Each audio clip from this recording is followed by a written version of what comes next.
जस्तो जादुगरले कठपुतलीलाई नचाउँछ नि त्यस्तै के यो संसारमा मायाको अधीनमा बसमा परेका हामी सबै प्राणी त्यसै गरी नाचिरहेका छौँ।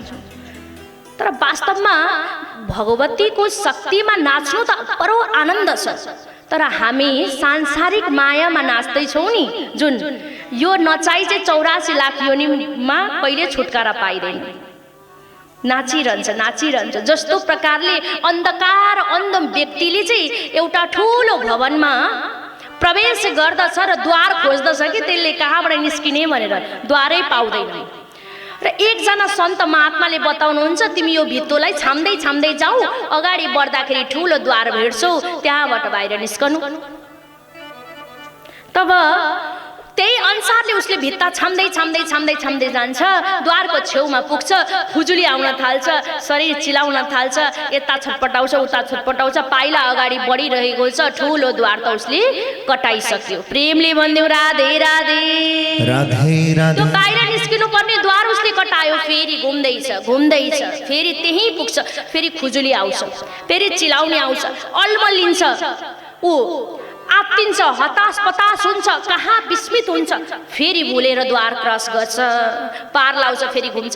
यसरी 84 लाख योनिसम्म हामी पनि मानव घुमिरहन्छौँ, त्यो द्वारबाट निस्किनै जान्दैनौँ। द्वार त अगाडि विशाल छ, हाम्रो अगाडि मुक्तिको द्वार, परलौकिक सुधार्ने द्वार, तर पनि हाम्रो बार पटक त्यो द्वार आउँदा पनि हामी त्यसको समीपमा पुग्ने प्रयास गर्दैनौँ। हामीलाई खुजुली आउँछ, कस्तो प्रकारले भन्दा यो सांसारिक माया मोह, पत्नी पुत्र आफ्ना आफन्त भरण पोषण यस्तै चिजहरूले हामीलाई सताइरहन्छ इत्यादि। यस्तै सम्पत्ति जोड्ने, धनवान हुने, आफ्ना सन्तानका लागि राख्ने भन्ने हामीले त्यो सोच बोकेका हुन्छौँ नि, त्यो सोचको कारणले हाम्रो जीवन सबै बर्बाद हुन्छ। अन्तिममा भगवानको भजनमा आश्रय लिएर हामीले परोपकारको कर्म गरेर, धर्मको कर्म गरेर हाम्रो जीवन कल्याण कसरी गर्ने हामी नसोचिकन प्राण अन्त हुन्छ।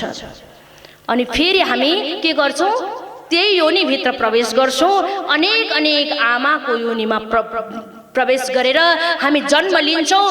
पुनरपि जननम पुनरपि मरणम पुनरपि जननी जठरे शयनम।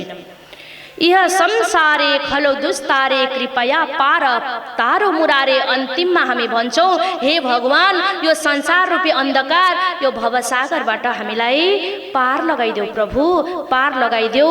यहाँ त हामी कहाँ फस्यौँ भनेर हामी तडपिन थाल्छौँ, चिन्ता लिन थाल्छौँ।